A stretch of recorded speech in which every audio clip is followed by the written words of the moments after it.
अब हम लोग देखेंगे भारतीय अर्थव्यवस्था के बारे में। अर्थव्यवस्था के क्षेत्र मूलतः 3 होते हैं: प्राथमिक क्षेत्र, द्वितीयक क्षेत्र और तृतीयक क्षेत्र। प्राथमिक क्षेत्र में पर्यावरणीय उत्पाद, जिसको पर्यावरणीय उत्पाद से संबंधित होता है और इसमें काम करने वाले लोगों को रेड कॉलर जॉब कहते हैं।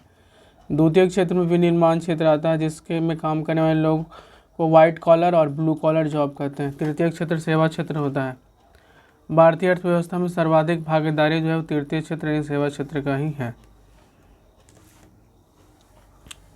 अब यहाँ पे हम लोग देखते हैं कि 1776 में एडम स्मिथ की एक किताब प्रकाशित हुई थी, द वेल्थ ऑफ नेशंस। इसको पूंजीवादी अर्थव्यवस्था का उद्गम स्रोत माना जाता है। तो पूंजीवादी अर्थव्यवस्था का उद्गम स्रोत किसे माना जाता है? द वेल्थ ऑफ नेशंस को, जिसके राइटर कौन है? Adam Smith. अब आगे बढ़ते हैं। राज्य अर्थव्यवस्था सिद्धांत, जो राज्य अर्थव्यवस्था सिद्धांत है वो पहली बार कार्ल मार्क्स ने दिया था। अब आगे देखते हैं। केन्स एक और क्या बोलते हैं इकोनॉमिस्ट थे। उन्होंने कहा था कि पूंजीवादी अर्थव्यवस्था को समाजवादी अर्थव्यवस्था की ओर कुछ कदम बढ़ाना चाहिए, जबकि प्रोफेसर लॉन्ज ने कहा था कि समाजवादी अर्थव्यवस्था को पूंजीवादी अर्थव्यवस्था की ओर कुछ कदम बढ़ाना चाहिए। बंद अर्थव्यवस्था वैसी अर्थव्यवस्था होती है जिसमें न तो निर्यात न ही आयात होता है। अब आगे हम लोग देखते हैं। यहाँ पे प्रथम पंचवर्षीय योजना जो है वो है 1951 से 56 तक हेराल्ड डोमर मॉडल था। इसमें कृषि को उच्च प्राथमिकता दी गई थी। पूरा ये सब आगे है।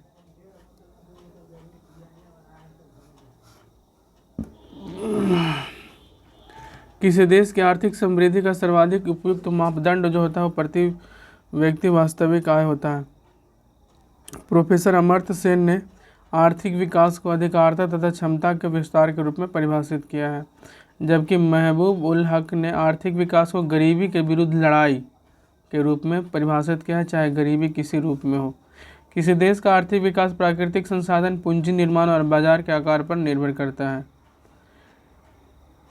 क्रय शक्ति समता विधि, इस विधि का सबसे पहला प्रयोग 1993 में अंतर्राष्ट्रीय मुद्रा कोष ने किया था। मानव विकास सूचकांक का प्रकाशन United Nation Development Programme UNDP द्वारा किया जाता है। उससे जो जुड़े अर्थशास्त्री थे महबूब उल हक, जो कि पाकिस्तान का, अमर्त्य सेन भारत एवं उनके सहयोगियों ने इसका विकास किया था। अब यूएनडीपी क्या देख लेते हैं। यूएनडीपी संयुक्त राष्ट्र के वैश्विक विकास का एक नेटवर्क है और इसका मुख्यालय कहाँ है? न्यूयॉर्क में है। विश्व खुशहाली रिपोर्ट, विश्व खुशहाली रिपोर्ट का प्रकाशन सस्टेनेबल डेवलपमेंट सॉल्यूशन नेटवर्क करता है। ये 2012 से ही रिपोर्ट का प्रकाशन हो रहा है। अब आगे हम लोग देखते हैं। राष्ट्रीय आय, किसी भी अर्थव्यवस्था में एक वर्ष के दौरान उत्पादित अंतिम वस्तुओं तथा सेवाओं के कुल मूल्य को राष्ट्रीय आय कहते हैं। राष्ट्रीय आय और प्रति व्यक्ति आय की गणना सबसे पहले दादा भाई नौरोजी ने वर्ष 1867-68 में किया था। नौरोजी के अनुसार 1868 में भारत की प्रति व्यक्ति आय 20 रुपये थी। एफ सिरोस के अनुसार 1911 में प्रति व्यक्ति आय 49 रुपये थी और उसके बाद फिर 1949 में भारत सरकार द्वारा नियुक्त राष्ट्रीय आय समिति का अध्यक्ष पीसी महालबोनिस को किया गया और इसके द्वारा 1948-49 में प्रति व्यक्ति आय 225 रुपये थी। राष्ट्रीय आय समिति के 3 सदस्य थे। अध्यक्ष थे पीसी महालनोबिस और डॉक्टर आर गाडगिल और BKRV राव इस समिति के अन्य सदस्य थे। भारत की जो राजकोषीय नीतियों वित्त मंत्रालय तैयार करता है। राष्ट्रीय आय के आंकड़े केंद्रीय सांख्यिकी कार्यालय द्वारा होता है, जिसकी स्थापना मई 1921 में की गई थी।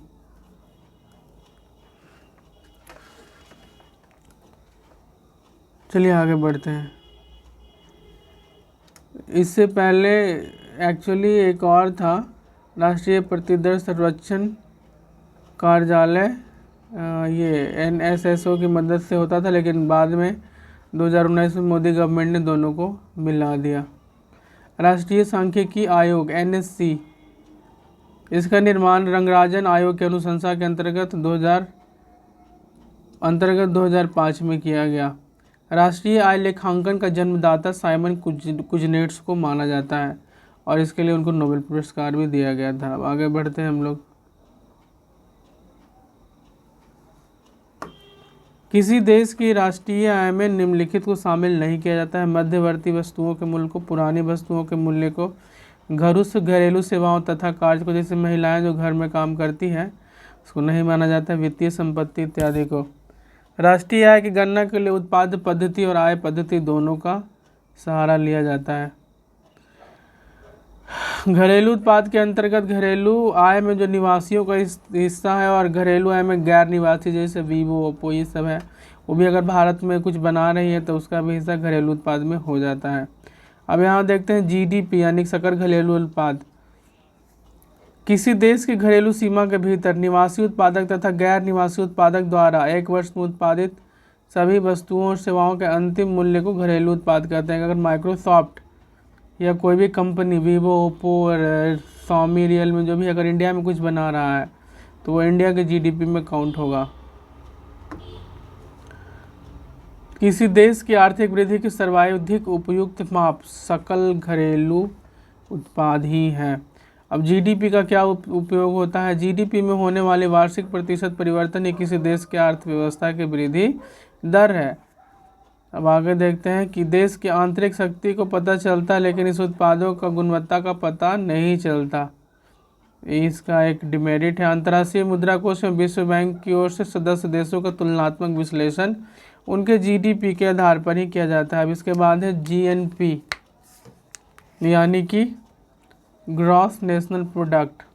अब जीएनपी उस आय को कहते हैं जो जीडीपी में विदेशों से होने वाली आय को जोड़कर प्राप्त किया जाता है। एक्चुअली जीडीपी में है कि निवासी और गैर निवासी दोनों होता है, लेकिन इसमें होता है कि निवासी का देश में प्लस निवासी का विदेश में माइनस विदेशी का इस देश में जो हुआ वही होता है।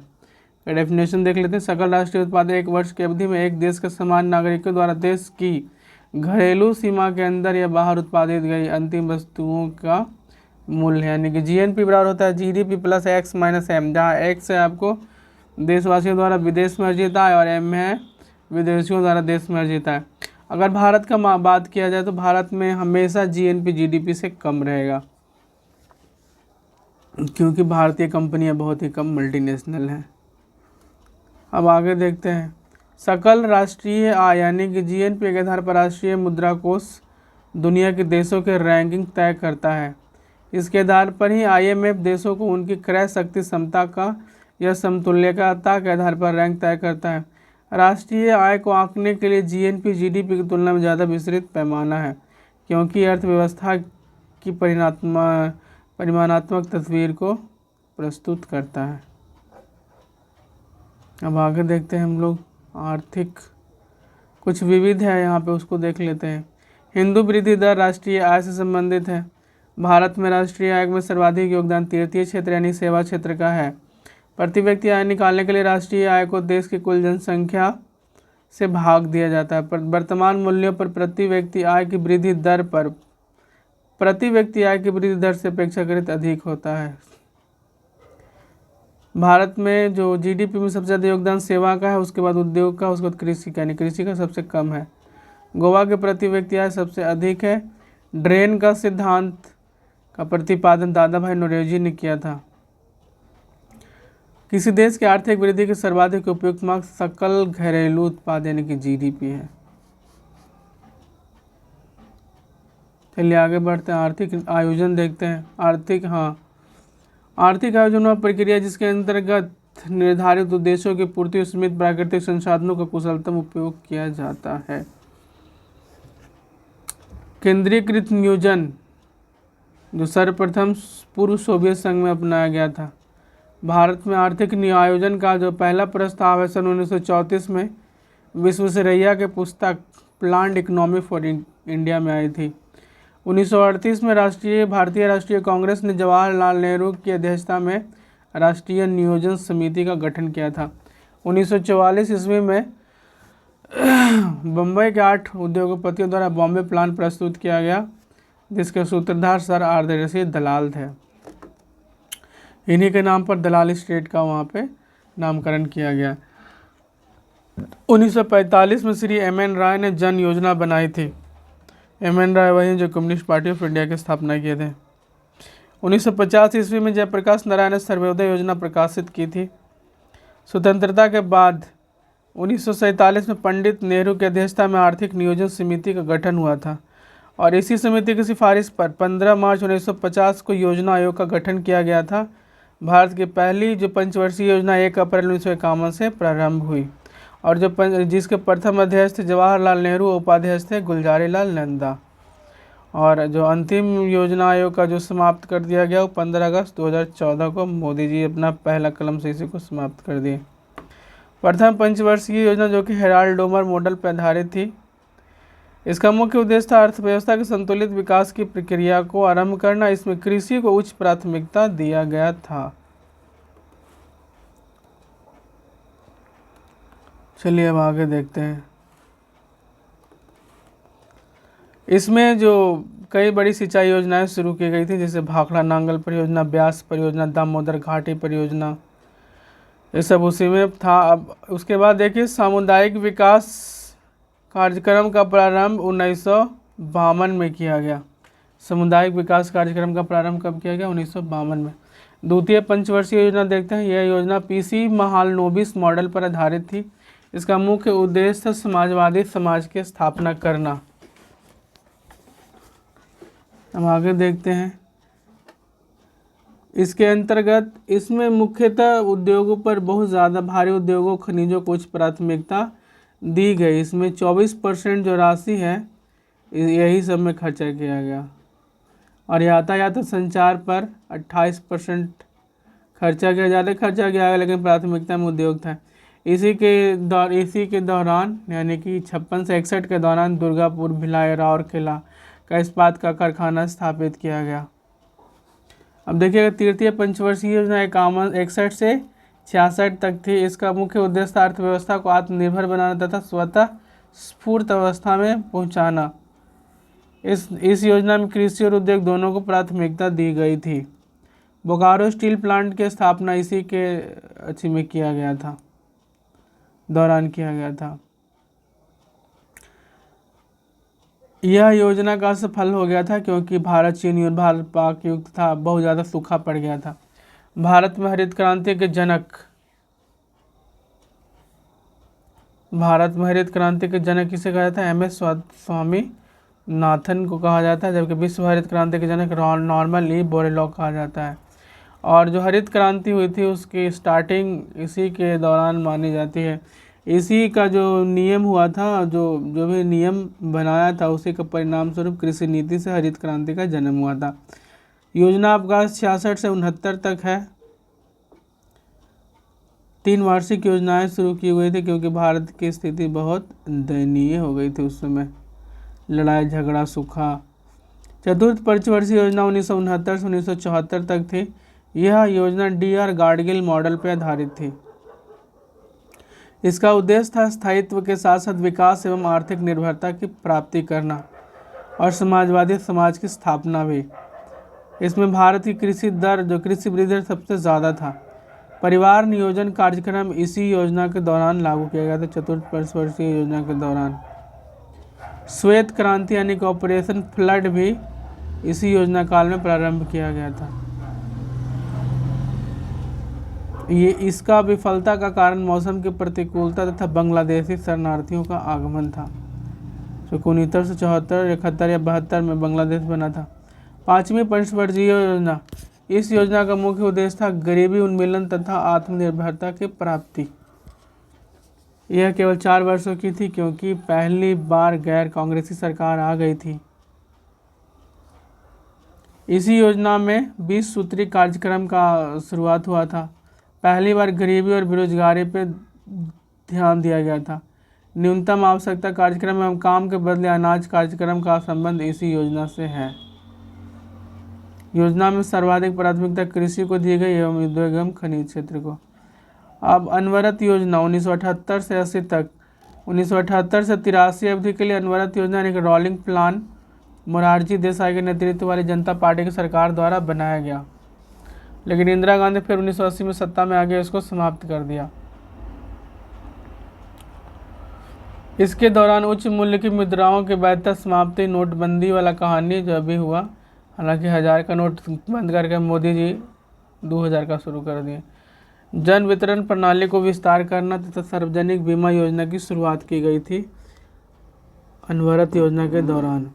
अनवरत योजना का प्रतिपादन गुन्नार मेडल ने अपनी पुस्तक एशियन ड्रामा में किया था। इसमें इसे भारत में लागू करने का श्रेय जनता पार्टी की सरकार तथा डीटी लकड़ावाला को जाता है।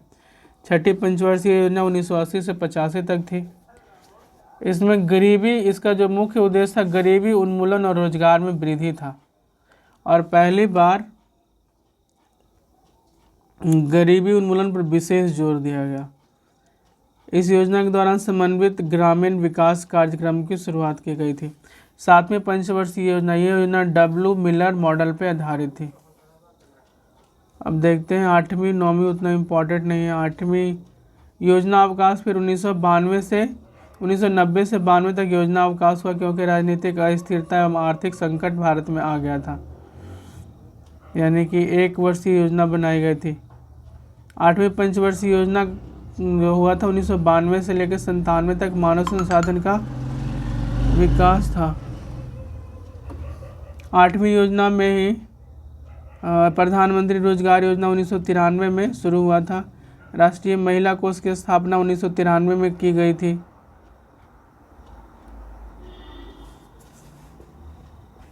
9वीं पंचवर्षीय योजना 1997 से 2002 के बीच हुआ था। इसका प्राथमिकता था न्यायपूर्ण वितरण एवं समानता के साथ विकास। 10वीं पंचवर्षीय योजना का उद्देश्य 10वीं पंचवर्षीय 2002 से 2007 तक, इसका उद्देश्य था गरीबी एवं बेरोजगारी को समाप्त करना, यही सब था होगा। 11वीं पंचवर्षीय योजना 2007 से लेकर 12 तक, इसका मुख्य उद्देश्य तीव्रतम एवं समावेशी विकास।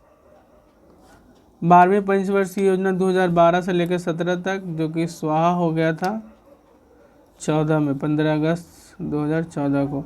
नीति आयोग की स्थापना की गई थी 1 जनवरी 2015 को। नीति आयोग का फुल फॉर्म होता है national institution for transforming India. NITI Aayog का पदेन अध्यक्ष भारत का प्रधानमंत्री होता है।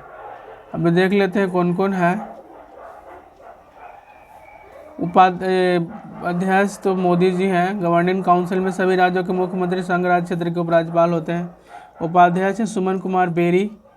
पूर्णकालिक सदस्य हैं doctor VK Saraswat, professor Ramesh Chandra और डॉक्टर वीके पॉल। इसका पदेन सदस्य है राजनाथ सिंह, अमित शाह, निर्मला सीतारमण और नरेंद्र सिंह तोमर। मुख्य कार्यकारी अधिकारी हैं परमेश्वरन अय्यर।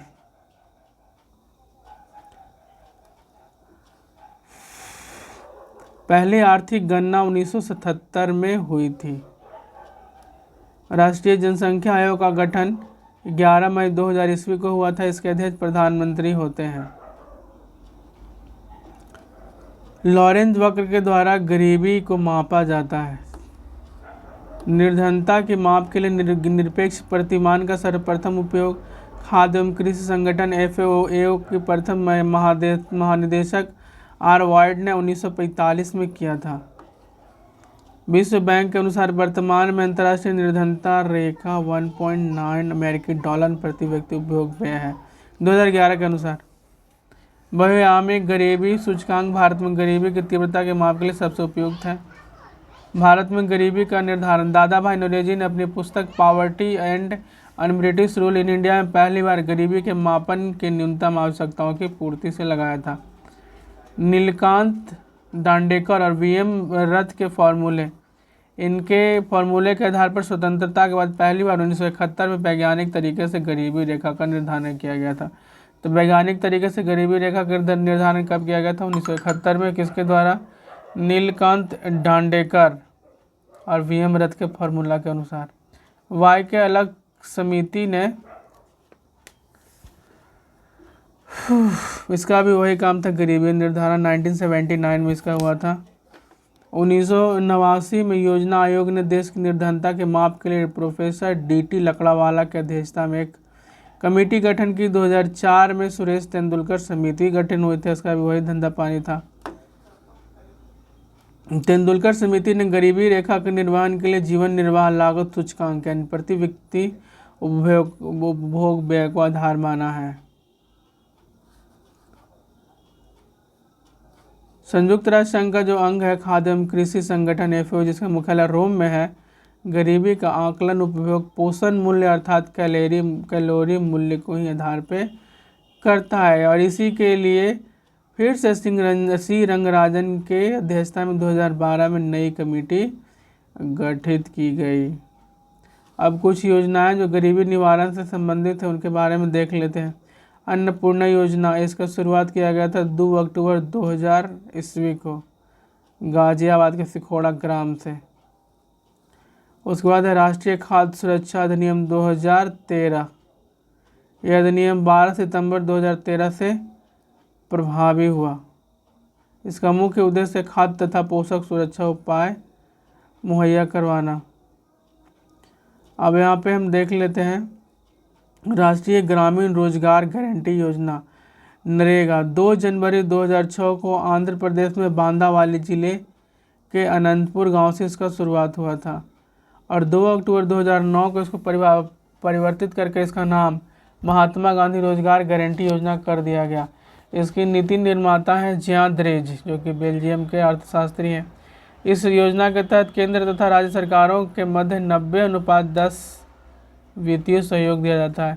इसका मुख्य उद्देश्य है एक परिवार को, कोई भी परिवार हो, उसको 100 दिन तक 1 साल में रोजगार उपलब्ध करवाना। प्रधानमंत्री सुरक्षा बीमा योजना, इसकी शुरुआत 9 मई 2015 को, जो बीमा वाला ज़्यादातर जो है सो 9 मई 2015 को है। फिर इसमें अटल पेंशन योजना भी 9 मई 2015 है। प्रधानमंत्री जीवन ज्योति बीमा योजना भी 9 मई 2015 ही है। अब इसके बाद देखेंगे बच्चों को निःशुल्क शिक्षा तथा अनिवार्य शिक्षा का अधिकार अधिनियम यानी कि RTE, राइट टू एजुकेशन। 86वें संविधान संशोधन के परिणाम स्वरूप संविधान के भाग 3 यानी कि मौलिक अधिकार में अनुच्छेद 21 के तहत इसको समाविष्ट किया गया है, जिसके फलस्वरूप 6 से 14 साल के बीच के आयु के सभी बच्चों को मुफ्त शिक्षा का अधिकार दिया गया। यह जो RTE अधिनियम है 1 अप्रैल 2010 से प्रभावी हुआ। अगला देखते हैं सर्व शिक्षा अभियान। इसको शिक्षा को दूर करने के लिए 2001 में सर्व शिक्षा अभियान को लागू किया गया। वर्तमान में जो 2016 तक इसकी वित्तीय व्यवस्था में केंद्र एवं राज्य सरकारों का हिस्सा 60:40 है, जबकि पूर्वोत्तर के राज्यों को 90:10 का होता है। विद्यालय में राष्ट्रीय मध्याहार कार्यक्रम, इसकी शुरुआत 15 अगस्त 1995 को हुआ था। राष्ट्रीय ग्रामीण स्वास्थ्य मिशन यानी कि NRHM, इसकी शुरुआत 15 अप्रैल 2005 को हुई थी। और आशा का जो शुरुआत है इसी से हुआ था।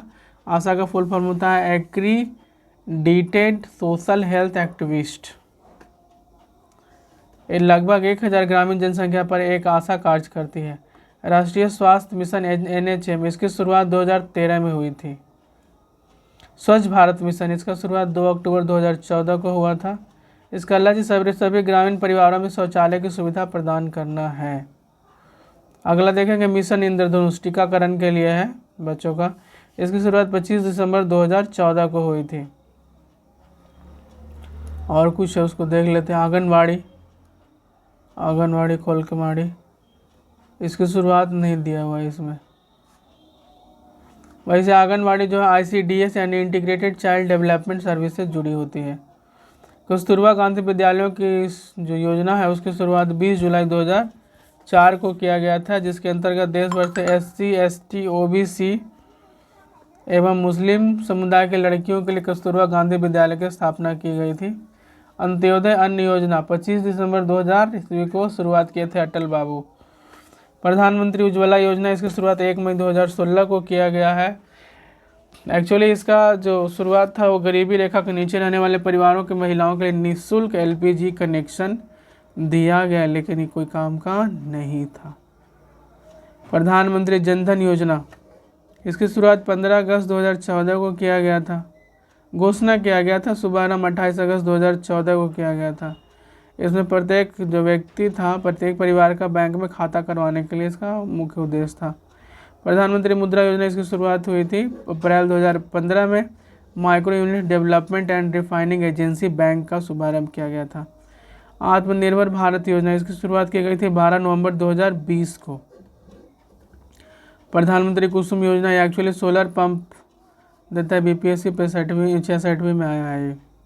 नई शिक्षा नीति 2020, नई शिक्षा नीति 2020 की घोषणा 29 जुलाई 2022 को भारत सरकार ने किया था। इसमें 5-3-3-4 का पैटर्न अपनाया जाएगा। आयुष्मान भारत योजना, इसकी शुरुआत की गई थी 1 अप्रैल 2018 को। पूरे भारत में इसका लागू किया गया था। इसका उद्देश्य है आर्थिक रूप से कमजोर लोगों को स्वास्थ्य बीमा मुहैया कराना। एक्चुअली एनआरएचएम का ही बदला स्वरूप जहाँ तक हमको लगता है कि है। इस योजना को प्रधानमंत्री मोदी ने 14 अप्रैल 2018 को भीमराव अम्बेडकर की जयंती के दिन झारखंड के रांची जिले से प्रारंभ किया था। अब देख लेते हैं प्रमुख योजनाएं कौन कौन सी हैं। अनाज के बदले जो काम वाला था उसका जो शुरुआत था वो था मरुभूमि विकास कार्यक्रम 1977-78, काम के बदले अनाज कार्यक्रम 1977-78, अंत्योदय योजना कार्यक्रम 1977-78, ट्राइसेम 1979, एकीकृत ग्रामीण विकास कार्यक्रम 1980, डोकरा हो गया 1982, इंदिरा आवास योजना 1985-86, जवाहर रोजगार योजना 1989, नेहरू रोजगार योजना 1989। समझ में जवाहर रोजगार हो गया, फिर नेहरू रोजगार क्या, 10 लाख कुआं योजना 1988-89, प्रधानमंत्री रोजगार योजना 1993, राष्ट्रीय ग्रामीण रोजगार गारंटी नरेगा 2006। और देखते हैं मोदी वाला डिजिटल इंडिया कार्यक्रम 21 अगस्त 2014, प्रधानमंत्री जनधन योजना 28 अगस्त 2014, दीनदयाल उपाध्याय अंत्योदय योजना 25 सितंबर 2014, स्वच्छ भारत मिशन 2 अक्टूबर 2014, फास्टैग की शुरुआत की गई थी 31 अक्टूबर 2014 से, मिशन इंद्रधनुष जो टीकाकरण हुआ 25 दिसंबर 2014, नीति आयोग 1 जनवरी 2015, बेटी बचाओ बेटी पढ़ाओ 22 जनवरी 2015, सुकन्या समृद्धि योजना 22 जनवरी 2015, मृदा स्वास्थ्य कार्ड 19 फरवरी 2015, प्रधानमंत्री कौशल विकास योजना 20 फरवरी 2015, सागरमाला परियोजना 25 मार्च 2015, उजाला योजना जो एलईडी वाला था 1 मई 2015,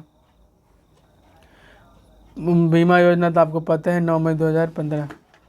फिर हो गया अमृत योजना, Atal Mission for Rejuvenation and Urban Transformation 25 जून 2015, स्मार्ट सिटी 25 जून 2015, डिजिटल इंडिया 1 जुलाई 2015, इंद्रधनुष सार्वजनिक बैंक की सुदृढ़ता के लिए 17 सूत्रीय मिशन है वो 1 अगस्त 2015, स्टार्टअप इंडिया 16 जनवरी 2016, प्रधानमंत्री उज्ज्वला योजना 1 मई 2016, नमामि गंगे 7 जुलाई 2014, उड़ान योजना 27 अप्रैल 2017।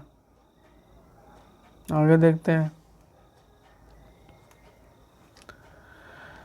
भारतमाला परियोजना 24 अक्टूबर 2017, आयुष्मान भारत प्रधानमंत्री जन आरोग्य योजना 25 सितंबर 2018, पीएम किसान योजना 1 दिसंबर 2018, किसान रेल योजना 1 फरवरी 2020, प्रधानमंत्री गरीब कल्याण योजना 26 मार्च 2020, आत्मनिर्भर भारत अभियान 12 मई 2020।